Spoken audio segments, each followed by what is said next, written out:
Salut camarades, bienvenue dans mon jardin. Alors aujourd'hui, je vais te parler d'un système de récupération d'eau de pluie.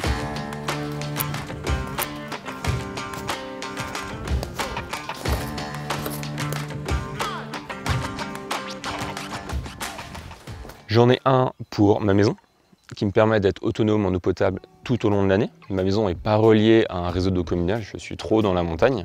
Ça, j'en ai déjà parlé dans une autre vidéo, je vais donc pas m'étendre là-dessus aujourd'hui. Le système que j'aimerais te présenter, c'est celui qui est derrière moi. C'est un système qui me permet d'être autonome en eau pour tout ce qui est activité extérieure.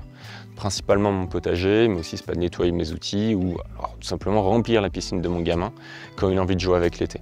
Si tu as un bout de jardin ou encore plus un potager, c'est quelque chose que tu dois absolument avoir chez toi. Avoir ta propre eau de récupération, ça te permet d'éviter d'utiliser l'eau du réseau, donc de l'eau potable, pour arroser ton potager, nettoyer ta voiture ou nettoyer tes outils. Ou encore pire, remplir ta piscine. Ce serait vraiment un gâchis. Ça te permet aussi de pouvoir utiliser de l'eau quand tu veux, peu importe les restrictions. L'eau que j'ai ici, c'est de l'eau que j'ai récupérée moi-même, c'est pas de l'eau du réseau. Ça veut dire que même s'il y a des restrictions d'utilisation d'eau dans ma région, je peux tout à fait l'utiliser pour ce que je souhaite. Pour l'anecdote, l'année dernière, quand on était en pleine restriction, j'étais en train d'arroser mon potager, j'ai un promeneur qui est passé juste devant chez moi et qui m'a regardé avec un regard noir et qui est resté un moment me fixer derrière ma barrière, j'ai pas compris. Et j'ai mis un petit moment à me rendre compte qu'en fait, j'arrosais en pleine période de restriction. Et lui, il pensait que c'était de l'eau du réseau et je voyais que ça l'énervait. Et c'est de l'eau que je récupère moi-même, j'en fais ce que je veux. Mettre en place un système de récupération d'eau de pluie, c'est relativement simple. Si tu pars directement dans la bonne direction, ce pourquoi j'ai fait cette vidéo, c'est grossièrement entre 1 ou 2 journées de travail en fonction de la complexité du système. Première chose, tu vas avoir besoin d'un système d'approvisionnement. Donc pour l'eau de pluie, c'est tout simplement à toi. Le toit de ma maison qui est juste ici, il est consacré au système de récupération d'eau de pluie qui est dédié à ma maison. Donc j'ai vraiment un bâtiment, un système de récupération d'eau de pluie. Et ce système-là, c'est le toit du garage que tu vois au-dessus. Évidemment, plus ta surface de toit est importante, plus tu vas récupérer d'eau, et plus tu es dans une région pluvieuse, plus tu vas récupérer d'eau. Ensuite, tu vas devoir trouver un moyen d'acheminer l'eau qui tombe sur ton toit jusqu'à tes cuves. Je te parlerai après des cuves. Pour ça, c'est pas sorcier, des gouttières, ça fonctionne très bien. Ce que je te recommande juste, c'est de bien dimensionner la taille de tes gouttières en fonction de la taille de ton toit. Si tu as une grosse surface de toit et des gouttières trop petites, au moindre orage, ça va déborder et ce ne sera pas efficace. Donc si tu as un gros toit, des grosses gouttières, si tu as un petit toit comme le toit de mon garage, des petites gouttières, ça va très bien. Ensuite, un système de tuyaux qui fait descendre ton eau par gravité jusqu'à tes cuves. Faites bien attention de bien les fixer là aussi, parce que dans le temps, ça peut bouger. S'il y a des grosses quantités d'eau qui tombent, moi par exemple, j'ai beaucoup de gros orages l'été, forcément ça joue un peu. Donc prends bien le temps de faire les choses bien, et sur le long terme, tu seras toujours gagnant. Ici, il y a l'eau du pan est du toit qui arrive, et là-haut, il y a la gouttière du pan ouest qui du coup arrive par ici. Les deux gouttières se rejoignent en une seule, et ensuite ça part directement vers la cuve. La gouttière continue le long du mur, donc avec une légère déclinivité pour que l'eau circule bien, et ensuite ça part dans les cuves. Alors, ensuite, avant d'arriver dans les cuves, il y a un filtre. Ce filtre, il ressemble à ça.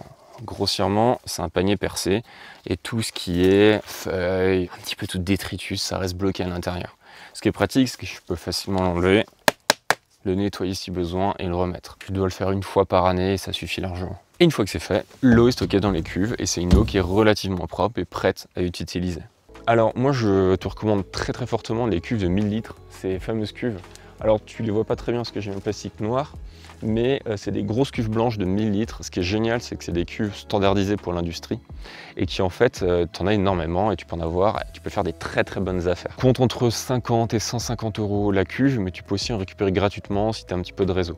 Par contre, attention, c'est des cuves que tu vas devoir trouver localement. Ça sert à rien de faire venir une cuve à 200 km de là, tu vas payer plus cher en transport que ce que tu as coûté. Une chose à laquelle il faut faire attention, c'est que si tu prends des cuves blanches, comme celle que j'ai, là, il va y avoir une prolifération de bactéries. Tes cuves vont être chauffées par le soleil, les bactéries vont se développer, les algues aussi. Et résultat, au bout d'un moment, tu peux encrasser tes cuves. Ce que tu peux faire, il y a deux solutions en fait. La première, c'est de les rendre opaques. Donc moi, ce que j'ai fait, c'est la solution la plus simple et la moins chère. J'ai mis un film plastique noir. Ça a plutôt bien fonctionné. Ça fait quelques années que c'est là, mais là, on voit qu'avec les dernières tempêtes, il s'est un petit peu déchiré. Il va falloir que je le remette. C'est la solution la plus simple. Tu peux aussi la peindre avec une bombe de peinture ou faire un bardage en bois par-dessus.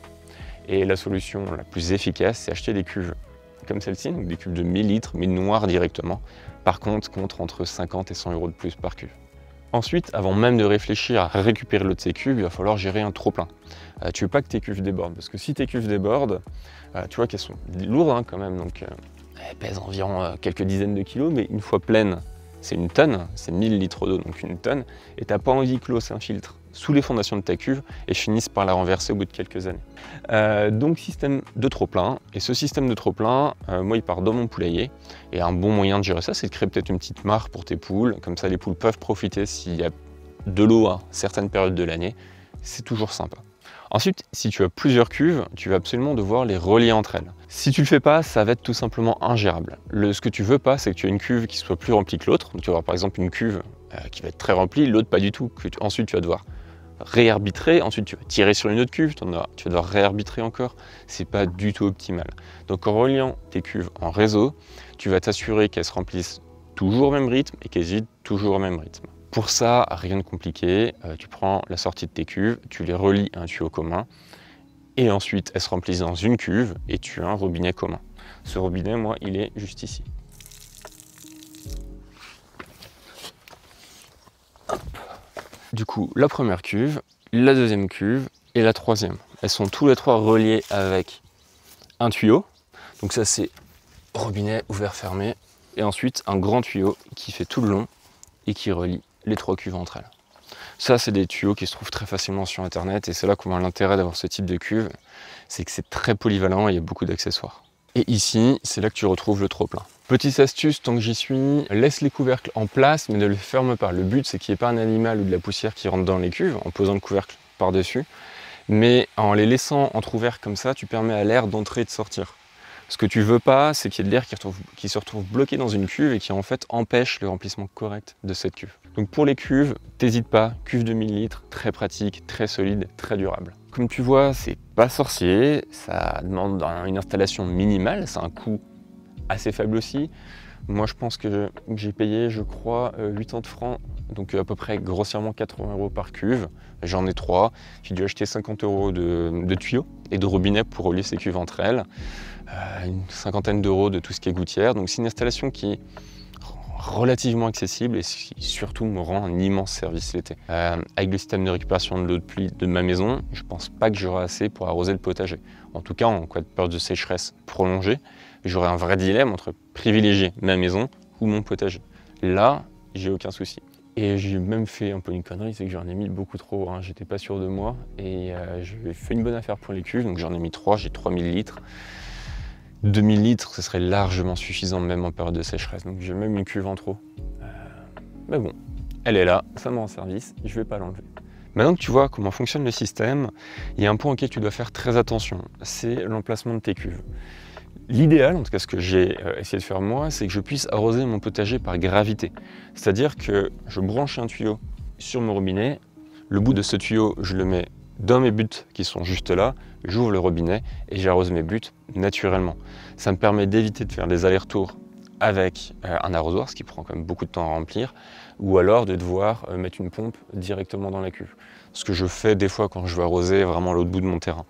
Mais pour 80-90% des usages, j'arrose par gravité. Et ça, c'est vraiment très pratique. Et même à refaire, je pense que j'aurais mis ces cuves dans le garage, ça m'aurait pris de la place, mais j'aurais eu, on va dire, encore plus de débit par gravité. Donc si ton terrain se prête à ça, je te recommande très fortement de le faire.